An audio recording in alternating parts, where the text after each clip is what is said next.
In an unpredictable world, you can't simply wait for change to happen. We created McKinsey Live for leaders like you. Our global experts break down the need to know on the issues that matter most to decision makers and to society. We'll introduce you to leading research, new and transformational ideas, and practical knowledge and strategies, all to empower the changemakers of today, enabling you to step forward boldly, tackle real challenges, and drive change with clarity and purpose. We're helping you take control so you can drive the conversation, so you can lead fearlessly while leaving no one behind, so you can take the reins to create and accelerate growth, so you can build resilience for the future. Together, we can push towards the opportunities of our era. Let's get started now.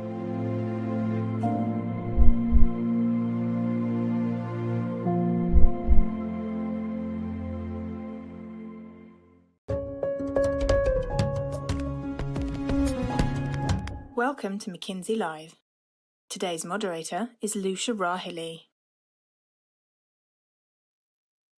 Hello and welcome to McKinsey Live. I'm Lucia Rahili, McKinsey's editorial director and your host for today's event, The Future of Business, 13 Tech Trends That Matter.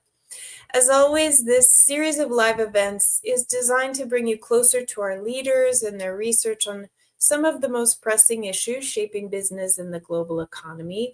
We do aim to make these events as interactive as we can, so please feel free to use the Q&A functionality, and we'll try at least to answer a selection of your questions as time allows. Joining us today are Michael Toohey, Roger Roberts, and Lorena Yee, three of McKinsey's foremost experts on frontier technology and the lead authors of our annual Tech Trends Outlook, which is now in its 5th year, actually. Folks can find the full report as well as more of their tech and AI research on our website, mckinsey.com. Michael, Roger, and Lorena, welcome back to McKinsey Live. You're all three veterans. Thanks, Lucia. Thanks very much. It's great to see the three of you, and thanks for making the time to talk with us today. So let's start with some context. Tech seems to be moving almost destabilizingly quickly, not just with the advent of Gen AI and now agentic AI, although obviously those are hot, but really there are just a range of breakthroughs and trends and developments. Lorena, talk to us about this year's research. At a high level, what's new relative to last year, what stands out, and maybe most important, what's at stake for business leaders looking to make sense of these developments that are underway? Lucia, thank you so much. I think that you mentioned almost like, destabilizing, but just to say it, I think there was never a more exciting time than right now in tech. And as you mentioned, we've started this report 5 years ago. This is our annual Tech Trends Outlook. And of course, we're going to talk about AI, but I also want to give a lot of sunlight to a whole bunch of other trends. And the original purpose of doing this research was to look around the corners for our clients, CEOs, boards, CTOs, business officers who are saying, what trends matter for my business and why, and how should I think about it? So the purpose is still there. But I think also, as you mentioned, the pace today is profoundly different than it was 5 years ago when we started this research and started saying, across 100, 150 trends, how do we narrow it down? This year's batch is a baker's dozen. Largely, most of these technologies we've been covering for 5 years, maybe just a call out to quantum technologies and future of space technologies, ones that may not get quite as much attention, but things that we have been watching for quite a while. And so in this year's baker's dozen, we look at the trends, and there are a couple of things that I think are worth kind of shouting out. By no surprise, the top row is the AI revolution. We'll talk about that, of course. I think the term that a lot of people are seeing and kind of processing and implementing really quickly is agentic AI, but we want to make sure that we also give context that that's on the backs of 40, 60, 70 years of work around artificial intelligence that we've seen progress to where it is today. There's also enormous interest among application-specific semiconductors. It's hard not to just say NVIDIA, but actually the trend is much more robust than a single company. But it's more than just the application-specific semiconductors. Think of it as all of the types of innovation that you see at the infrastructure layer, enormous amounts of investing in cloud and edge computing, as well as a resurgence in interest in immersive realities. And then there's cutting edge engineering, certainly in my hometown where Roger and Michael are. We're in the Bay Area and in San Francisco. You can't go anywhere and not see a Waymo car. The idea that that's completely normalized. When we used to talk about the future of mobility, the future is here now. So there are so many different technologies. Each of these probably could be its own McKinsey Live. But I think really underneath these, there are a couple of things that we always look at in our tried and true analysis. We look at talent, we look at investment, and maybe just to touch on those before we dive into the much anticipated agentic AI. Across this batch, if we look at this next chart, one of the things that we track as a measure of interest is equity investments. And I think it's really interesting to note that, in 2024, we're looking at 800 billion. That's an enormous number of investment across these 13 trends. And that doesn't include hundreds of billions of corporate balance sheet dollars that are going into all of these technologies. In particular, by no surprise, we see spikes in AI, cloud, but also the future of bioengineering and agentic AI. So that's on the equity investment side. We see a really robust level of investment. And then also when we look at talent, in a market where a lot of people are asking about the stability of jobs, even some journalists will be very salacious to say it's the end of jobs as we know it.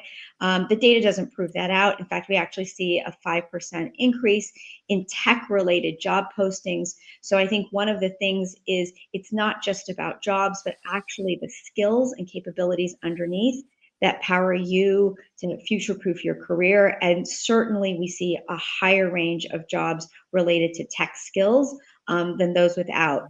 And underneath that, we see increases in demand for senior software engineers, data scientists, data engineers, but also people with statistics backgrounds and people who can do tool orchestration or actually have contextual decision-making capabilities. So as we dive into talent later, we'll see underlying these trends, what are some of the skills and capabilities that put individuals in a great position, but also are what companies are demanding. I think a couple things before we kind of go into the individual trends is there are a couple of observations that we have at the portfolio level. One is that AI is kind of the catalyst or amplifier of all these trends. So increasingly we see that AI plus these trends really opens up the horizons of possibilities into new things that are quite amazing for companies. The other thing we see is just enormous broad-based interest. If these used to feel like the trends of the CTO, they are still the trends of the CTO, but they're also the trends of the CEO, the CMO, the CSO, the CFO. And so I think in addition to the fact that these are technology trends, these are reflection of the pervasiveness of the importance of these technologies for all leadership roles. With that, I would love to spend some time diving into the trends, Lucia, and I think that's probably where we're going to go next. Yeah, thanks, Lorraine. That was super helpful context. Michael, let's bring you in now. Lorena alluded to the role of AI as I believe she said, catalyst and amplifier. What's new about this way of thinking about AI, of framing it in the discourse, and what does it translate into in terms of opportunity for leaders? I mean, there are a couple things here. I mean, first of all, just AI within itself. There's a lot going on there, as we all know. And to Lorena's point about the accelerating pace of change, from a technological standpoint, we see costs coming down for inference. We see these multimodal types of models that can take not only language, but can also take, video inputs and outputs and sound and voice and all of those sorts of things. We see not just these giant models, but smaller domain specific models and all kinds of those technology things. And then, again, this has been a long-term research program. We've been surveying thousands of business leaders around the world in our State of AI survey. We've seen the use of AI increase more than it ever has before. It's, up in around the 80% level. And yet, again, when we survey executives and other, leaders, they say, only 1% say they're mature, and there's so much more work to be done in order to apply and adopt AI and derive value from it. But the other thing that we know is that AI is not just a trend by itself. We've made this point in previous, trends reports about how combinatorial these trends are. They're not, all existing in silos, but AI particularly affects the other trends. Number one, it's a demand driver for some of the other trends. So if we look at domain-specific semiconductors, semiconductors have always been dynamic, but now it's an incredibly dynamic field and market because of the demand from AI. Or even energy. We know that the need for energy continues to increase to power these data centers that power AI. So it's a demand driver for some of the other trends, the future of energy and sustainability. But it also affects the way these other trends are developing, and it catalyzes and enables more and more technology and adoption. Just to give a couple of examples. Number one, if you look at the future of biotechnology, we had the opportunity to interview Jennifer Doudna, who won the Nobel Prize for CRISPR, the ability to program life in one way. And we asked her, what would you advise a student to study in college? And I thought she would say biotechnology or biology, molecular biology, or something like that. And she said computer science. And the reason for that is it's not possible to do cutting edge biotechnology without the use of AI. And you see these innovations like AlphaFold being able to solve problems like protein folding. So that's just one example. Roger will talk about the effect of AI on robotics. It's also true, as Lorena mentioned, in terms of autonomous driving as well. And then even space. I mean, we are able to image the entire world's landmass multiple times per day. There's no way to actually analyze that data to get meaningful insights from it without AI. So at the end of the day, AI is not only an incredibly fast-moving trend in and of itself, but it also affects and catalyzes change in all of the other trends.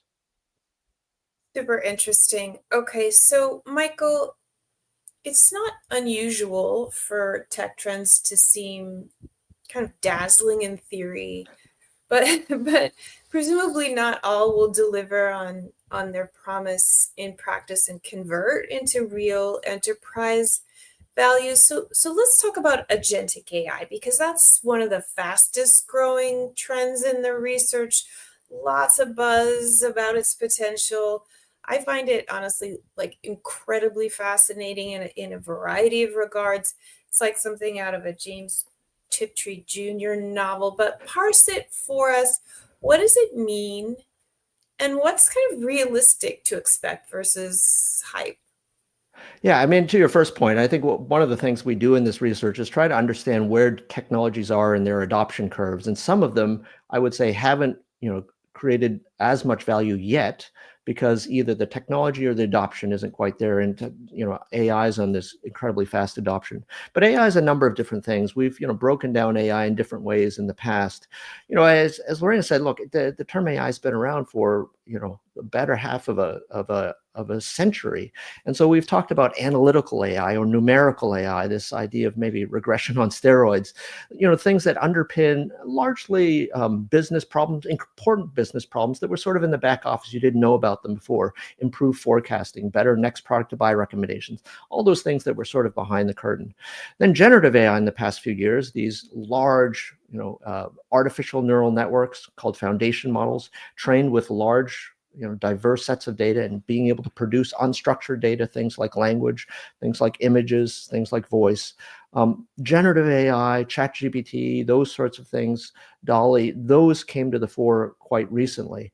And then agentic AI is built basically on foundation models. And so the idea is, number one, it's AI. It's built on AI technologies like foundation models. But the other key, two other key characteristics of agentic AI is, one, it agentic AI systems operate in the world. They do things like fill out web forms. They might control something. And so, a colleague of mine, for instance, calls it moving from co-pilot to co-worker. And the other part about co-worker is these agentic AI systems typically can do multi-step processes relatively autonomously. And again, these things vary along a spectrum. But what does that mean? That means we can truly start to transform workflows and domains, because it's not just a chatbot. It's not just something you could use for advice, but in fact, these are systems that can go out and act in the world. And so whether it's, a predictive maintenance system, it doesn't just give a recommendation, but actually goes and orders the part, or perhaps, suggests, the different things can do, or an agentic AI system which can provide customer service, someone coming in and being able to initiate a return as well as, talk to the customer. Those are the types of things that agentic AI is able to unlock. And as you made reference to, this technology has moved so quickly from, theory, lab, and into practice that we see clients deploying this all the time.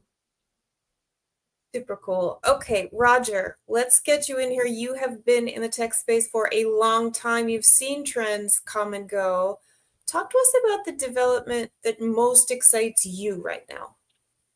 Well, thanks. And I started out as an industrial engineer at Stanford a couple of decades ago, and we dreamed about what is possible now with robotics, and really robotics as a special case of what we might think of as embodied intelligence or physical intelligence. And as we've been building and building and building on all sorts of elements of progress, we are now getting to a true breakout moment for robotics. And what's really catalyzed that breakout moment, as Michael described, is the infusion of AI into the domain. And we're seeing that happen in several different ways. We're seeing that robots can learn in context, like large language models learn. But that demands doing some really exciting things, like breaking down behaviors into vocabularies that can be learned like languages, or to establish new ways of creating models of the physical world that are much more efficient and accessible to train on for lots and lots of innovators. And so that is, I think, going to lead to a wide-ranging explosion of innovation. So this goes well beyond manufacturing. It goes into multiple sectors, and it also means that these robots will come in many more shapes and sizes, right, and be able to operate flexibly in human-centered environments like hospitals or restaurants or warehouses. And as we see that today, we'll see lots of form factors, right? There's a lot of attention on humanoids, but in many of the roboticists we talk to, are equally, if not more, excited about other shapes, sizes, and structures of robots. And so as we really start to envision now what becomes possible, I think we'll see a increasing breadth of adoption from both service context and production and logistics context. And we'll also see that these robots are both taking away work that is, dirty and dangerous from humans, but also augmenting and working in very collaborative ways with humans in human-centered environments. Now, Michael talked about agentic, and certainly as we think about robotics, agentic is going to depend on trust. And when we get to physical agents or robots, we are going to really need to have the trust part solved. And so as we look ahead and think about those barriers to adoption, I think we've got to look hard at that. We've got to look hard at kind of robots achieving behavioral fluency in a human-centered world. So those are some of the things that get me most excited, Lucia, and I think it's going to be a really fun next couple of years. Amazing. Amazing. Okay, so suppose I'm a business leader. Let's get pragmatic. I'm navigating rising complexity across the business landscape, given not just these amazing but potentially seismic tech-driven changes, but also geopolitical issues, macroeconomic uncertainties, talent gaps, and so forth. Leaders today confront a pretty challenging operating environment very practically. How do I think about monitoring, investing, and really mobilizing against these trends? Lorena, let's circle back to you here. Sure. I think that, first of all, we're all learning at the same time. So one thing is, if you're looking for kind of a golden key, simple, press this button, it really isn't that simple. I wish it were, but it's not. We're all writing the future playbooks that we'll use for decades to come right now. So I think that's just kind of one observation. A couple of things that I've noticed tend to work really well. One is really giving your employees access to the technology. And that may sound incredibly simple, but it's incredibly powerful, because part of this, if we're all discovering this first principles, is actually seeing how your people are using the tools, giving them access. This is not a classroom learning experience. This is actually an experiential learning experience. And so whilst it's incredibly complicated to create a large language model, requires enormous specialized skills, but actually to be a power user, the barriers are not as high. So I think the first thing is giving access. The second thing is, sometimes old-fashioned ways still work. And when we have a business priority, no matter what it is, the C-suite, the top leadership, really rallies around a couple of different big bets. And I think for AI, there's no exception, or for some of these other technology trends. If they are really important, they are not just a tech priority, they are a company level priority. And so I think the teams who have truly aligned on the business imperatives and connected business cases have really sequestered investment, have really put accountability metrics. What are the outcomes we expect to see? Some of those classic type of business actions have seen higher return. The other thing is to just buckle up and get used to the speed. I was just meeting with the CEO of a startup company who's just doing incredibly well, and the speed to which they actually rewrite their own product capabilities, given the advances of other LLMs and what the market is doing, that type of what she kind of calls 0 to 1, that pace is extraordinarily high. And I think it's just the new normal. Now, obviously, if you have a startup in the AI space, that speed is going to be a bit more pronounced than if you are a Fortune 100 company. But I think this concept of being used to a different metabolic rate is huge. And the final thing I would just say is that it's not just tech for tech. This is tech in service of us as humans. And so probably what doesn't get talked about as much is what is really the future of work. And just make that a more pragmatic term. How do we think about jobs and people, and how we can use, like Roger was saying, robots that are powered by AI, how we can use agentic autonomous systems? How does that actually integrate into work versus assuming it immediately displaces work and jobs? Super interesting. Okay, I'm mindful of time, but we've had a lot of audience engagement today, and I do want to get to some questions if possible. And I think the first question here is a nice segue, Lorena, from what you were just saying. As AI becomes increasingly integrated across industries, how should organizations and economies prepare for these workforce implications? And in particular, the tension that you were describing between automation and the evolving demand for human skills like data science, interpersonal communication, and decision making. And I'll throw that out there. Any of you can take it, and feel free to build on other answers. I'm happy to jump in. We've done a lot of this research over time. I mean, the first thing is, there's that old saying that the future doesn't repeat the past, but it rhymes. And one of the things we know about the past is this is not the first time that incredibly powerful technologies have affected our economy and our jobs. And so, whether it's, the different industrial revolutions, whether it's steam, electricity, the internet, et cetera, we have seen these changes, and really profound changes. In the United States, the vast majority of people worked in agriculture, 70 years later, it was into the single-digit percentages. And so these levels of changes we've seen in our economies before. By the way, I would say this is without, it can be very disruptive and in fact very difficult for people during these periods of change. And so we should acknowledge that as well. At the same time, what have we actually seen? We have seen the skills required change, and we've seen economies, educational systems adapt. There was a time when, for instance, in the United States, there was no universal secondary school. There was a social movement called the high school movement in order to create that infrastructure of education to allow people to move from the farm into the factory. And so I think the question, for us today is, as business leaders, how do we reshape our workforces, give them the skills to work in a place with agentic AI, with robots, et cetera.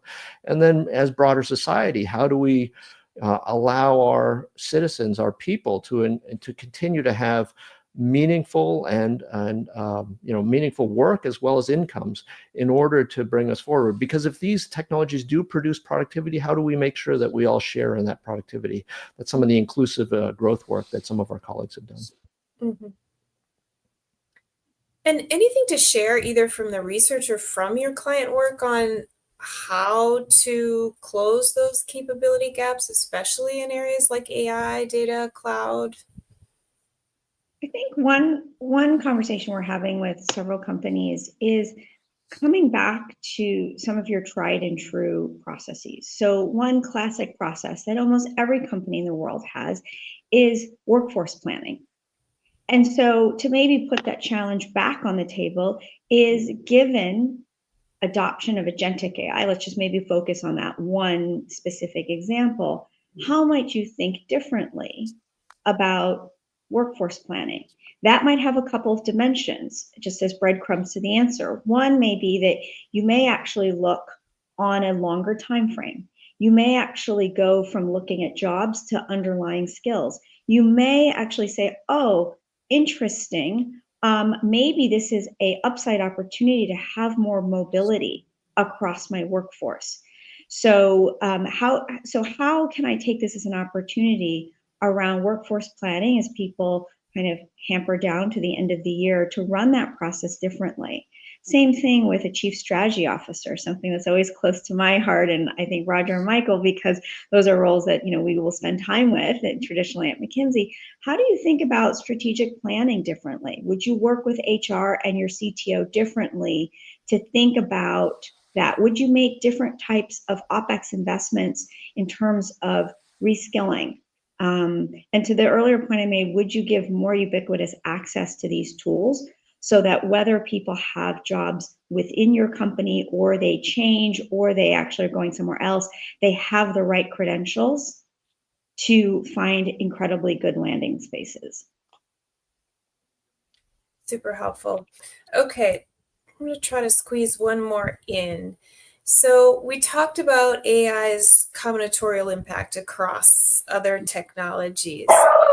Given that, what sectors beyond biotech do you expect to see the most profound transformation in the next 3 to 5 years? And what emerging headwinds beyond talent could slow those trends down? This is a very hard question to answer because, I think our point is that AI is going to affect every industry. And so which one more than the other? The AI industry will mostly affect the AI industry. No, I'm joking. But it's it affects everything. But let me just, bring up another piece that, that we also have talked about. We often talk about AI's ability to improve the productivity of an enterprise. Either produce more or more efficiently. The other thing that we've recently, spent more time with, and our colleagues are spending time with our clients, is it can actually accelerate the process of innovation, of developing new products, for instance, right? And so I made reference, and you did too, to the potential for AI to affect, the life sciences. Imagine if AI helps us to treat or prevent more, more disease from happening, right? Imagine the ability to, address some of the climate issues if AI can, accelerate productivity in the R&D space. And we see the ability to, in some cases, double R&D productivity, and actually be able to produce more innovative products over time. These foundation models can not only produce language, they can produce designs, they can produce drug candidates. And so that's improving the innovation pipeline, not just the productivity of what we're doing. Okay, unfortunately, that brings us to time. This was such a fantastic discussion. Michael, Robert, and Lorena, thanks again for being together with all of us today. Thank you, Lucia. Thank you, Lucia. Thanks, Lucia. And as always, many thanks to all of you in our McKinsey Live audience. You'll be able to find a replay of this and previous McKinsey Live events, as well as the full Tech Trends 2025 outlook on our website, mckinsey.com. And be sure to join us in August. It's like next week, 10 days or so from today, for our next event. It's on a very hot topic, US-based manufacturing and the role that rural workers can play in powering the American workforce of the future. See you there. Have a great day or evening, and be well.